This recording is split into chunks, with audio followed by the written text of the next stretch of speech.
Le ministre fédéral de l'immigration relâche un peu la pression sur les universités qui accueillent des étudiants étrangers francophones hors Québec. Il offre une voie accélérée pour que ces étudiants obtiennent la résidence permanente et restent dans les communautés francophones minoritaires. Il en a fait l'annonce ce matin à Pointe-de-l'Église lors du Congrès mondial acadien. Adrien Blanc. Le ministre de l'Immigration, des Réfugiés et de la Citoyenneté du Canada, Mark Miller, va accorder 2300 permis d'études offrant une voie accélérée vers la résidence permanente.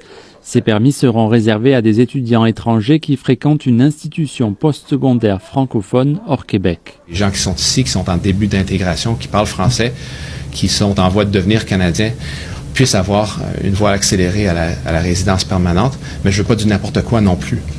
Donc c'est pour ça qu'on va devoir avoir les ententes avec les institutions. Les étudiants concernés et leurs familles n'auront pas à démontrer qu'ils quitteront le Canada à la fin de leur séjour temporaire.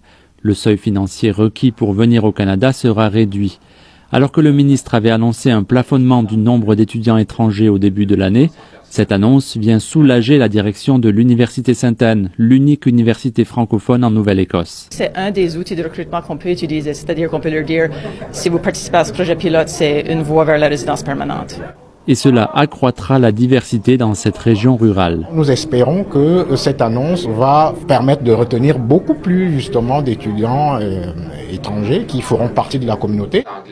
Par ailleurs, Mark Miller a dévoilé les noms de 10 nouvelles communautés francophones accueillantes au Canada.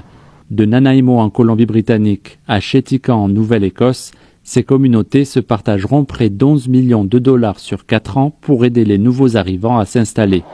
En Nouvelle-Écosse, la municipalité de Clare est une communauté francophone accueillante depuis 2020. L'ajout de Chéticamp est une bonne nouvelle pour la Fédération acadienne de la Nouvelle-Écosse. Ça va permettre à la communauté de se développer parce qu'il y a un projet de développement déjà en cours à Chéticamp, puis on a besoin de main-d'œuvre.